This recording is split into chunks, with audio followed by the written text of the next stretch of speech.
0 to 10 volt, PWM and Modbus can all request the same AC fan speed, but they do not behave the same when a cable is noisy, a controller loses power, or the building system needs proof of operation. The right interface depends on the complete control boundary. Start with the exact fan model and interface document.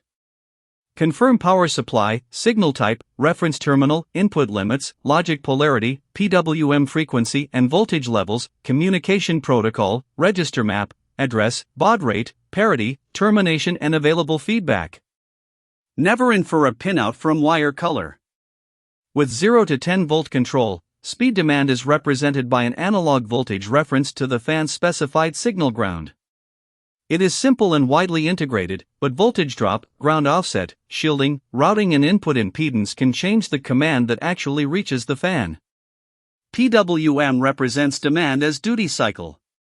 The receiving fan still needs the specified voltage levels, frequency range, polarity, reference and input circuit. A pulse train from one product is not automatically compatible with another. Verify the waveform at the fan terminals, not only at the controller.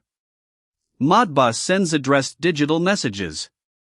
It can carry commands, status, alarms and operating data over one network, but it adds register mapping, addressing, baud, parity, termination, biasing, timeout and retry logic. A valid packet is not proof that airflow exists. This Longwell controller photo shows real 0 to 10 volt hardware context. No terminal function is inferred from the image. This Longwell EC wiring table is also model-specific. It demonstrates why the exact drawing must govern every connection rather than a generic internet diagram. Now compare wiring. Analog and PWM often need a command conductor plus the specified reference, separated from noisy power cables according to the manufacturer's instructions. Modbus normally uses a correctly routed bus with topology and termination rules. Cable type, shield bonding and grounding remain project-specific. Next, compare failure behavior. What happens to the fan when the analog wire opens, PWM stops, or communication times out? Define safe fallback, minimum and maximum command, local override, watchdog, alarm and restart. Never assume zero signal, zero duty or lost packets all mean the same thing.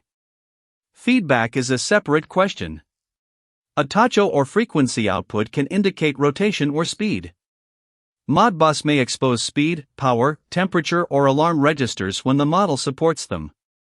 But command feedback is not airflow feedback. Critical systems may need pressure, airflow, or process sensors. For multiple fans, 0 to 10 volt distribution can suffer reference and loading errors. PWM fanout needs electrical compatibility, and Modbus requires unique addresses and bus discipline. Decide whether fans share one command, form groups, or receive individual setpoints, and plan isolation and service replacement. Commission end-to-end. De-energize for wiring checks, verify the exact pin map, then energize safely and sweep minimum, intermediate and maximum commands. Record terminal signal, actual speed, current, airflow or pressure, feedback, alarm, communication loss, and power recovery. Qualified personnel must follow electrical and product instructions. For an interface review, send the exact fan model, wiring diagram, controller type, required speed range, feedback needs, cable length and environment, number of fans, BMS or PLC platform, network settings, failsafe state, electrical supply and commissioning criteria. Then choose 0 to 10 volts, PWM or Modbus from evidence, not habit. For a project-specific interface review, contact Longwell.